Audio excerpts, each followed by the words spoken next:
Kulamusizaako nnyo mukwano gwange yonna gy'osinza obanga otuwuliriza nkutegeeza nti okola ky'amaanyi okubeera ku Yogi Update TV. Nkulisaayo nnyo gy'obadde mu ggandalo lya wiikendi gwe ali eyampuliriza.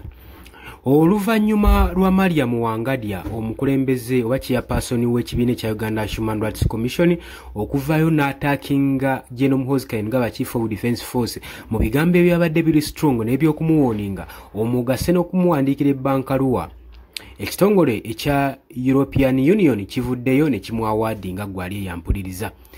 Oli ku Yogi Update TV gwatunatweyongako kirira wansi waliwo ekigambo subscribe kikoneko oberenga otwegattako ddala bulungi nnyo gwali eyampuliriza.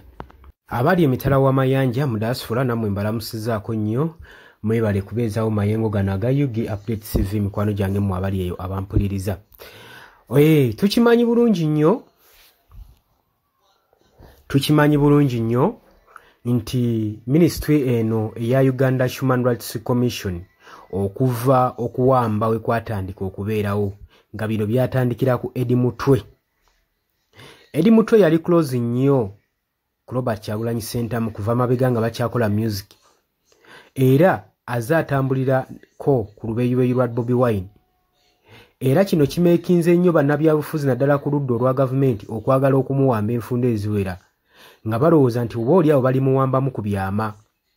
Kaakati era nga bulijjo era baamuwamba naye ku luno engeri gye yawambibwamu yali mu ngeri emenya amateeka era yatwalibwa mu kifo ekitamanyikibwa. Eyo gye yava ng'akinyiziddwa. Waaki European Union evuddeyo n'ewaadinga ekitongole kino ekya Uganda Human Rights Commission? Olw'ensonga nti nebize bisaturatinga ku social media okutiisatiisa okuintimidatinga saako n'okukangatiisa okuva mu kitongole ekya Uganda People's Defence Force naddala mbakulembeze baakyo okuva ekitongole kino ekya Uganda Human Rights Commission ekyawandiika ebbankaluwa nga kigiwandiikira Muhoozi Kainerugaba. Baze bateekawo entiisa nga bakanga nga beewera okukola bino na biri. Wabula na byonna byonna nga bigenda mu maaso n'okubaawo singa Muhoozi Kainerugaba teyavaayo kulangira nti nno yalina Eddie Mutwe era nga muterese mu basement era musaawa mbale n'afulumya ebifaananyi bye nga muto kyalinganga n'embeera gy'alimu teyeeyagaza ng'asigazzaako kikuba mukono kyawaliriza ebitongole okuva mu mawanga ag'enjawulo okusindika olwa gavumenti ya wano obubaka. Wano nno n'ekitongole ekya Uganda Human Rights Commission ekyano mu Uganda kyevaamu ne kisukiramu kwe kuwandiika ebbankaluwa nga bagiwandiikira Muhoozi Kainerugaba oluvannyuma lw'okukwata Eddie Mutwe n'okumutokyalinga ate n'amala n'amuteeka mu custody za poliisi nga n'okumukwatira bakwatirira mukwatirire.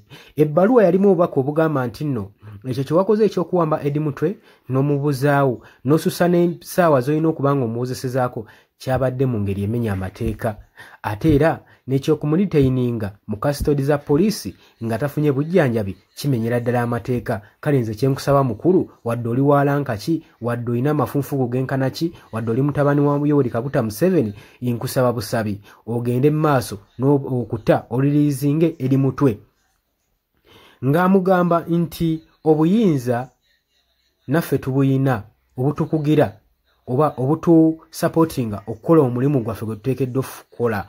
Wabula ng'ebyo byonna bimaze okuwandiikibwa institute eno eya UPDF nga bayita mu General Muhoozi Kainerugaba tebaawuliriza bagenda mu maaso n'okwepanka n'okwegulumiza era nga batiisatiisa nga bagamba nti nno kino ekitongole tekimanyi nti ffe abaakiwa obulamu bwe kissizaamu kati.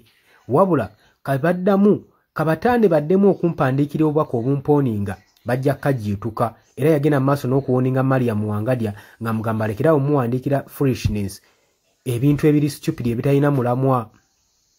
Era n'agamba nti Eddie Mutwe temulowooza nti ngenda kubanga mutakati wabula mu kye bamumanya ssaawa zino akyefukira bwefukizi naye nkyalina n'okumulaawa. Ebyo byali bigambo bya General Muhoozi Kainerugaba. Ojjukira Chief of Defence Force ono bbanga ddene mabega kuva yajja n'ayingira mu byobufuzi aze yeegwanyiza entebe ya kitaawe era asuubira ye musika agenda okuba nga asikira entebe. Naye eggwanga lyebuuza omukulembeze ayagala okutwala entebe y'eggwanga ebikola byagenda mu maaso n'okukola eyandibadde agenda mu maaso n'okubivumirira eyandibadde agulwa obuganzi ku bannayuganda agenda mu maaso nabbateekamu ntiisa era nakubalaga nti nno kiro kya ntiisa n'obukulembeze bwe bugenda kubeera bwa nnyondo gye bujjako mu maaso. Ati eyo General Muhoozi Kainerugaba newankubadde bwe byonna byonna ebbaluwa ezaawandiikibwa yagenda mu maaso n'okugamba nti tagenda kubanga lizinga Eddie Mutwe wabula ekitongole kino ekya Uganda Human Rights Commission kive kimuwandiikira ebbaluwa eyeetonda ng'agenda maaso n'okuba nga adimandinga apology letter eri ekitongole kino ekya Uganda Human Rights Commission.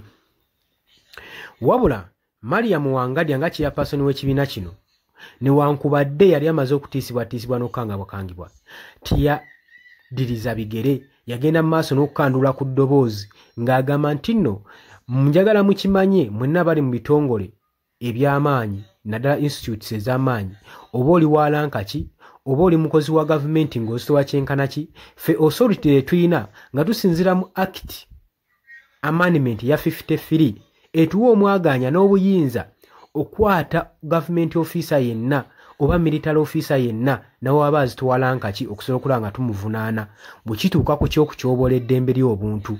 Ekyo musaanidde mukimanye. Era n'agamba tagenda kuttira muntu n'omu ku liiso ng'alaba agenda mu maaso n'okutyoboola eddembe ly'obuntu. Bwe kituuka ku ky'okutyobola eddembe ly'omuntu yenna yenna ku human rights, agamba nti awo ajja kuluma n'ogw'engulu. Era ng'agenda mu maaso nga bagamba mukimanye eddembe lya ffenna, ensi yaffe ffenna tulina gyeyagaliramu, era ye omulimu gwe gwa kulwanira buli ddembe lya munnayuganda saako naawe ofiisa ali eyo. So n'agamba nti akyayimiridde ku bigambo bye. Muhoozi Kainerugaba aliizinge mangu Edi Mutwe amanyikiddwa nga Edward Ssebuufu abeere nga amuliriizinga eyali amaze okuba nga akwatibwa. Newankubadde ebigambo ebibadde bwe bityo, Muhoozi Kainerugaba ayongedde okwewaana n'okuluma ogw'engulu ng'agamba nti nno temunnaba mukyakabya kajanja, ebyakamutuusaako bituuza, akyalina ebintu bingi by'omukolako. Agamba tayinza kukwata musajja n'amukwatanga enseenene, kati alina okuba nga annyonnyola akana n'akataano. Lwaki tamanyi Lunyankole? Ate n'ekirala bibuuzo bingi nnyo Muhoozi byemugulumizaako, era ensonga ezaamuvuba obuuza Muhoozi Kainerugaba ensonga ezaaviiriddeko okukwata Edi Mutwe. Ezimu ku nsonga nti Edi Mutwe tamanyi Lunyankole, ate n'ekirala aba ayagala amanye waaki babadde beepika ate ng'asobola omukwata. Kati tetumanyi kino kigenda genda mu maaso oba kigenda kukoma wa. Naye nga wenkugambye ekitongole ekya European Union kyageze mu maaso n'okwawaadinga Mariam Wangadya ekitongole kino ekya Uganda Human Rights Commission olw'okuyimirira ku mazima ge n'okuyimirirawo n'amaanyi nga tatiitiiridde n'akandula ku ddoboozi. Kino kyalaze buvumu era kikola kya kulwanirira bannayuganda omulundi ogusoose ddala. Newankubadde abaddeyo ebiseera bingi ng'eddembe ly'obuntu ligenda likyoboolebwa nga Mariam Wangadya bw'ali ng'akireiminga nti eddembe ly'obuntu agenda maaso n'oddirwanirira, naye nga ffe bannansi tetulaba kigenda mu maaso. Naye ku mulundi guno tugambe nti nno yavuddeyo. Olowooza otya ku nsonga eno gwe mukwano gwange ali yampuliriza?